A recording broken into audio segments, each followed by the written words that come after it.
اعوذ باللہ من الشیطان الرجیم بسم اللہ الرحمن الرحیم۔ السلام علیکم ناظرین کرام۔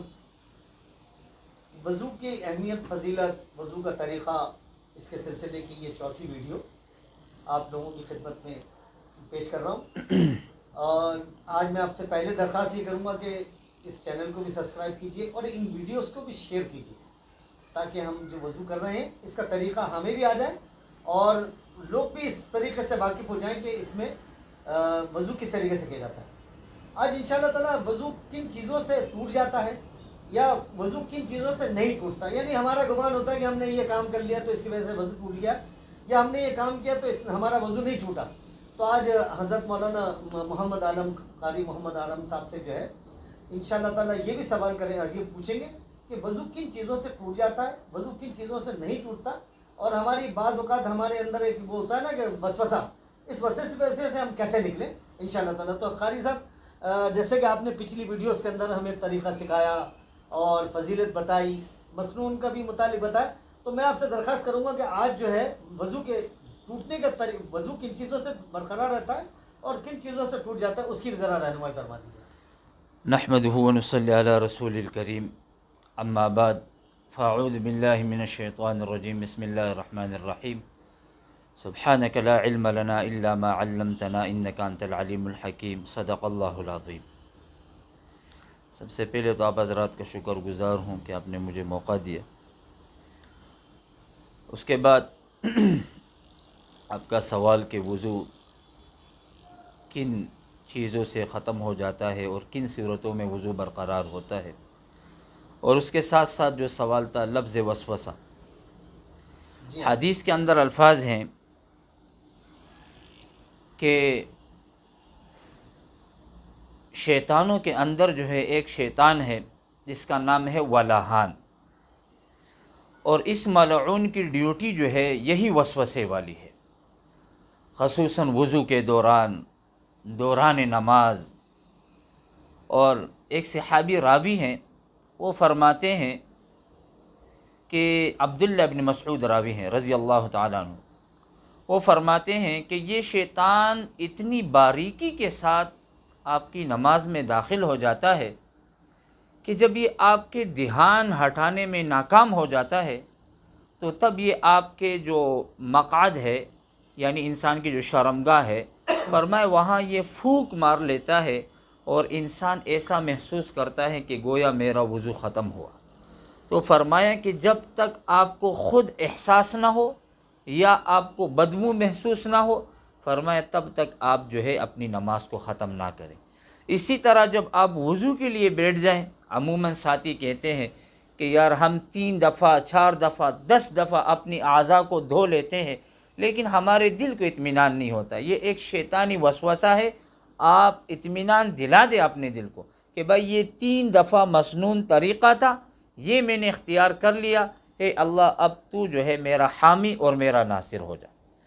اس کے بعد آتے ہیں وضو کے، جن چیزوں سے وضو ختم ہو جاتا ہے انہیں وضو کے نواقص کہتے ہیں، اور معروف جو ہیں وہ 8 ہیں، کہ 8 ایسے اسباب کہ اگر وہ ظاہر ہوئے یا وہ سرزد ہوئے تو اس صورت میں اس بندے یا عورت ہو مرد ہو وضو ختم ہو جاتا ہے۔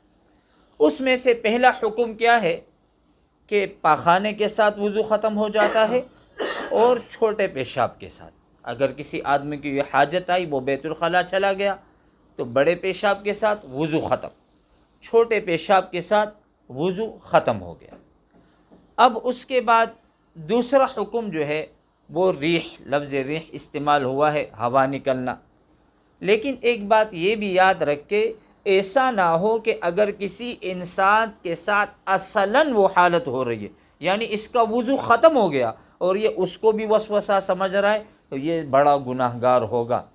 ایک صحابی فرماتے ہیں کہ آپ صلی اللہ علیہ وسلم ہمیں نصیحت فرما رہے تھے، فرمایا پہلی امتوں میں ایک متقی آدمی جو ہے وہ دنیا سے رخصت ہو گیا، جب اس کو دفن کیا تو حکم ہوا کہ اس کو درے مارو، اس کو سزا دو، کھوڑے مارو۔ تو اس نے اللہ کی بارگاہ میں عاجزی کی، انکساری کی کہ اللہ میں تو آپ کا محبوب ہوں، آپ کا فرما بردار ہوں، التجا اور منتوں پر فرمایا اس کو 50 درے مارو۔ اس نے پھر التجائیں کرتے کرتے بات یہاں تک پہنچی، فرمایا 1 درہ مارو اس کو۔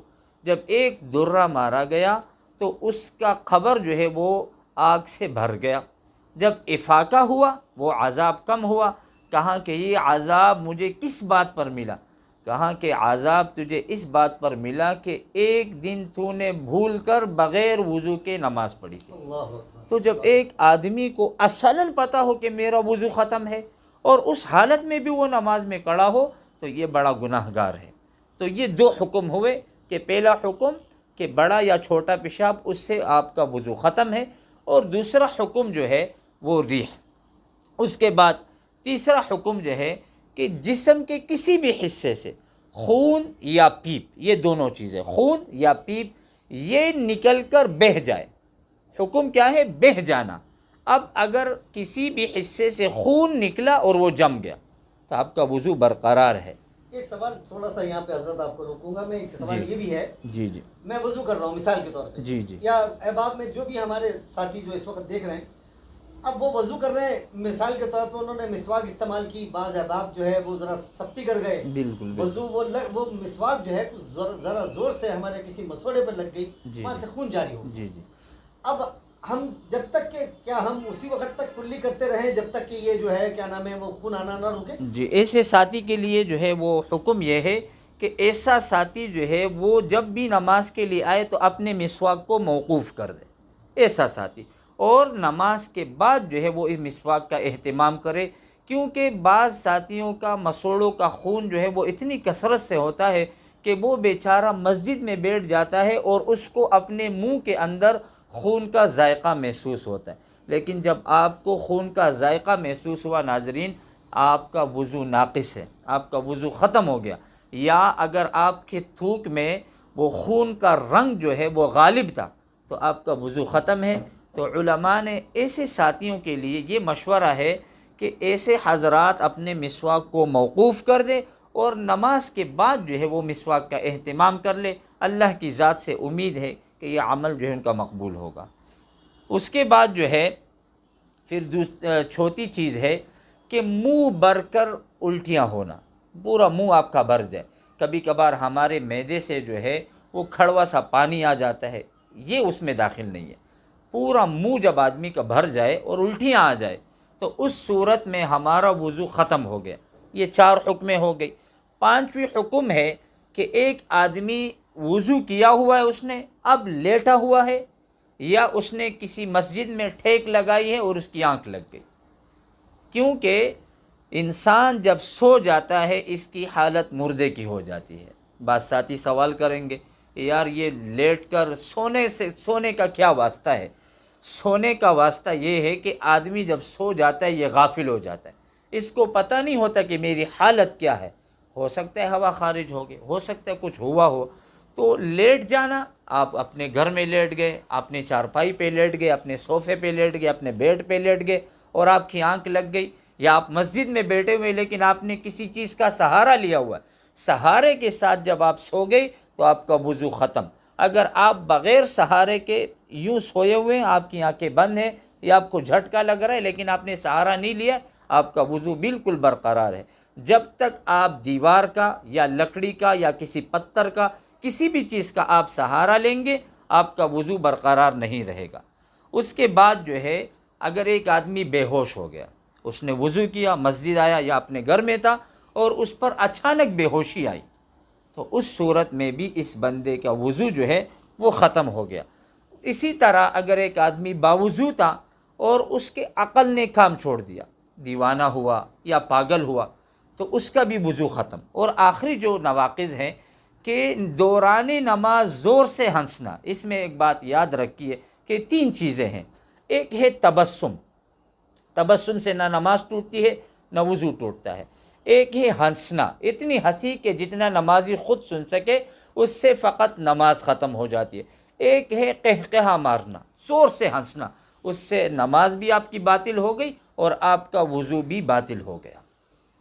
ناظرین کرام، جیسے کہ آپ نے دیکھا کہ ہم نے وضو کے اوپر بڑی مفصل گفتگو کی، میں بڑا مشکور ہوں قاری حضرت مولانا محمد عالم دعوت برکاتہ عالیہ کا کہ حضرت نے بڑی رہنمائی فرمائی اور بڑا مفصل طریقے سے وضو کا طریقہ سکھایا. وضو کے جو جس سے وضو ختم ہوتا ہے، وضو ٹوٹ جاتا ہے. تو یہ تمام چیزیں آپ نے یقیناً آپ نے سنی، آپ نے دیکھی. آپ کو یہ ویڈیوز میری کیسی لگیں اور اس کے متعلق اپنے کمنٹ سے مجھے ضرور آگاہ کیجیے گا. اس کے بعد انشاءاللہ ہم نماز کی طرف بھی آئیں گے. ہم اس کے بعد جو ہے غسل کے طریقے بھی سیکھیں گے کہ ہمارا غسل کیسا ہونا چاہیے. نماز کے بھی طریقے انشاءاللہ تعالیٰ ان ویڈیوز کے ذریعے بتائیں گے. اور جو روحانی جو سلسلہ میرا چل رہا ہے وہ انشاءاللہ ویسے ہی چلتا رہے گا.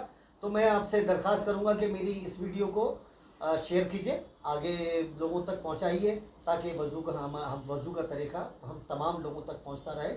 اب میں آپ سے آخر میں دعا کرتا ہوں کہ پروردگار مہربان جو ہم نے کوشش کی وضو کرنے کا طریقہ سیکھنے کی، اللہ پاک اس میں ہماری اس کوشش کو قبول و منظور فرما لے. اور جس طریقے سے حضرت نے بیان کیا، حضرت کو بھی اللہ پاک اپنی رحمت نزول فرمائے. ہمارے جو اس ٹیم کے ساتھ جن کے ساتھ ہم یہ ویڈیو کر رہے ہیں، اللہ ان پر بھی اپنی رحمتوں کو نزول فرمائے.